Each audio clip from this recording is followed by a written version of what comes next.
Hello there, lovely people. It's Alex from Nintendo Life here, and today we're reviewing for you Hitman World of Assassination on the Nintendo Switch 2. This review was originally written by the superb PJ O'Reilly and has been adapted for video by me. But anyway, that's more than enough waffling. Let's dive right into things.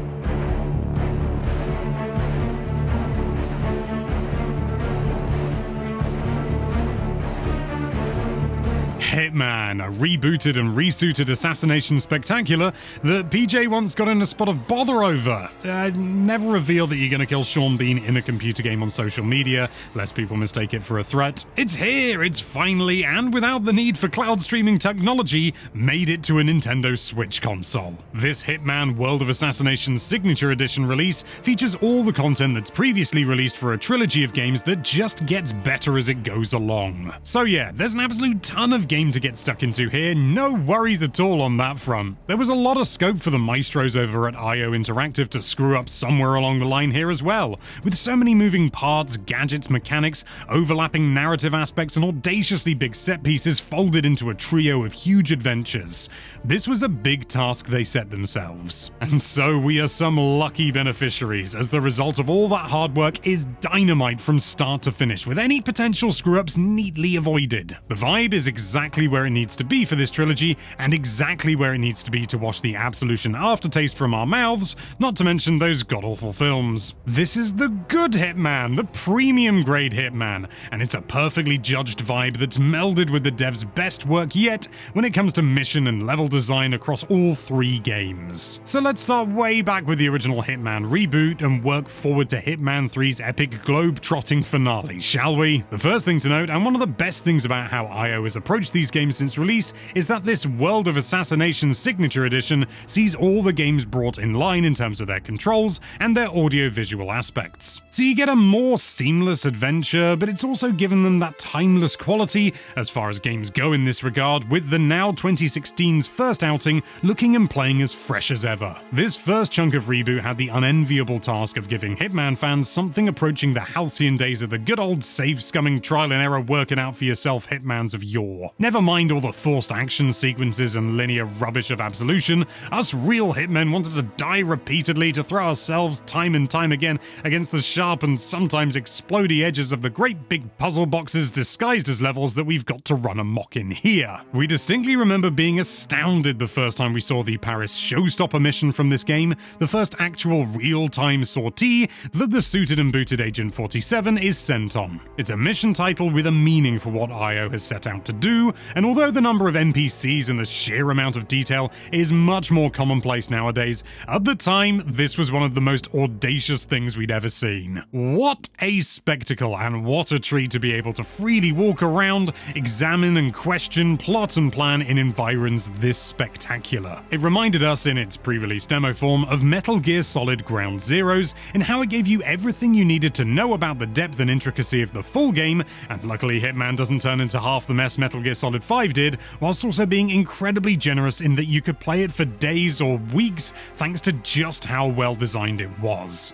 It was showing off, basically. From the dazzling opulence of the first scenario, we're then taken on a world tour that introduces us to a new kind of Hitman game, with online aspects and live service elements, the good kind, woven into the fabric of the campaign as it is. Levels have been designed to be replayed and rediscovered, and even added to in new ways, almost infinitely. Never just deadpan or serious, always cheeky, mischievous, and full of ways to push and pull at the boundaries of level design. The old slapstick comedy has returned, the creativity, playfulness, and time put aside for messing.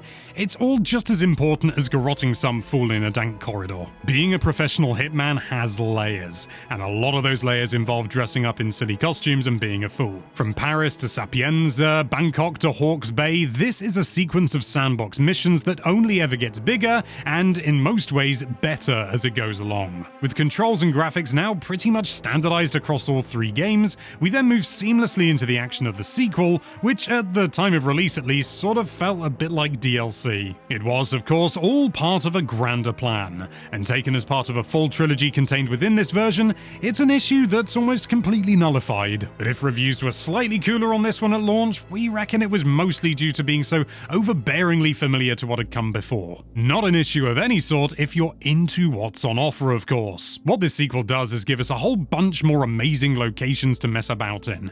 Standouts being the amazing Formula One cum tech show extravagance of Miami, and a jaw-dropping recreation of a slice of Mumbai. Although it certainly doesn't proffer anything entirely new or surprising, it plays every bit as good and gives us all the experimentation and laughs we could ask for. It's the sort of game, like all three of them to be honest, that feels like you might never see it all, never might actually do 100% of everything you can. With 2, however, it does have to be said that any chance that the actual story that's spread across all 3 games would actually be a gripping one fade away quite significantly. What's here narratively is just a hodgepodge of bland secret agent tropes with a little bit of sci-fi nonsense thrown in as well. It's perhaps good then that we rarely have any clue why we're killing who we're killing beyond, ooh, they're rich, they're bad. We don't really care, to be honest, we just prefer to get lost in the act of role-playing a very, very silly killer indeed. Hitman 3, the most recent part of the package, is easily the best of the bunch. There are a string of excellent missions here, from the opening Knives Out styled cracker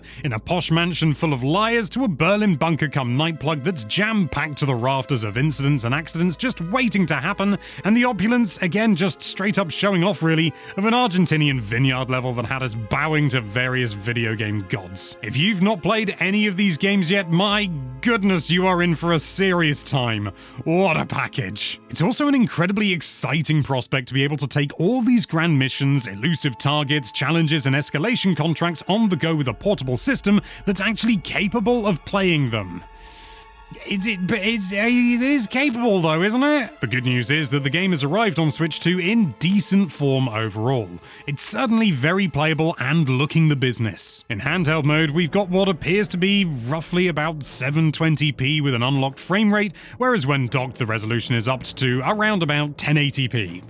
I'm not perfect at pixel counting, what can I say? The frame rate though, as it is unlocked, can be a bit of a relentless issue, and there's just no getting around it. In docked mode, as you can no doubt see, you can really feel the dips down to the 30s, and in handheld, whilst it's not as bad, probably due to the VRR screen and everything, it's definitely there. Hopefully we'll see a patch or 2, but at launch the performance is playable, fine in most places, but with some stutters that cannot be ignored. Dubai, I'm looking at you. It's not unreasonable to expect at least a reasonably stable 60 FPS in docked here, so it's going to depend on how you cope with dips on that front. In terms of image quality, it all looks good. Maybe not quite up to the shininess of its fanciest variants running on more powerful hardware, but that should be obvious. There are some jaggies here and there, and occasionally the image can look a little bit blurred at times when the resolution fluctuates.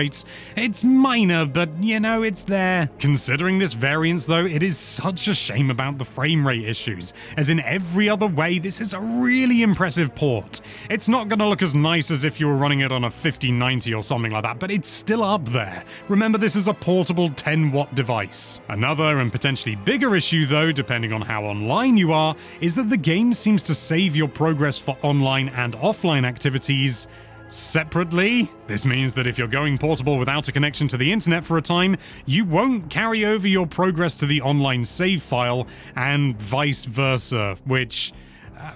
why? With any luck, this can be remedied with a patch, but... Really? Really? Couldn't they have just treated the online one just like a backup or something? Like everyone else does? Overall though, a fantastic, almost endlessly replayable collection of Hitman games has made the jump to Switch 2 with all content intact. But it has to be said that at launch, at the very least, it's not without its issues. We need a patch or some sort of fix for the frame rate drops as soon as possible, and the online-offline save problem really needs to be remedied like maybe even sooner. Hitman World of Assassination Signature Edition is a stunning collection of games that sees Agent 47 at his absolute best. With multiplayer aspects woven seamlessly and smartly into the mix, tons of ways to approach every mission, and some of the best level design in the business, this is a bona fide belter, no questions asked. However, this Switch 2 port, as things stand at launch, does need some work to fix its stuttering issues, especially in docked mode, as they are just a little bit too notable for comfort. Still highly playable, but with some performance problems then. Let's hope we see some improvements in the form of a patch or two as soon as possible. Hitman World of Assassination Signature Edition, you're getting a 7 out of 10 from us.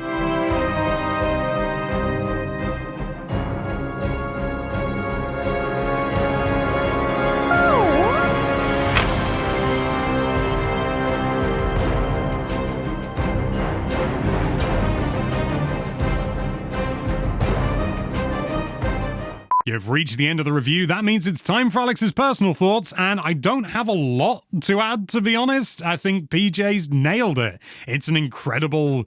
it is a collection of games. I'm just going to call it a game for the sake of ease. It's an incredible game. Like, the freedom that you've got to do anything. Like, basically, you just have a target and they have to die. How you do that is entirely up to you, and you get the most ridiculous amount of freedom. I've not done it, but I'm fairly certain you could just throw a hammer at your target, they get knocked out and they land in some water or they fall off an edge or something, and that's it.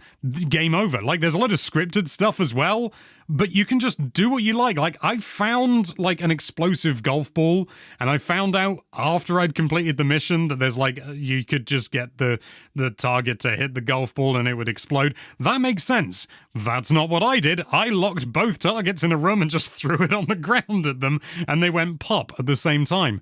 Great stuff. No one caught me. Somehow, no one caught me. This game on console, certainly the previous generation, has a history of being a little bit wobbly in terms of frame rate, but I would still expect it to just be a bit better, you know? I'm sure, that they can squeeze a little bit more out of it. I'm not expecting, like, to get to 60 frames a second locked or anything like that, but...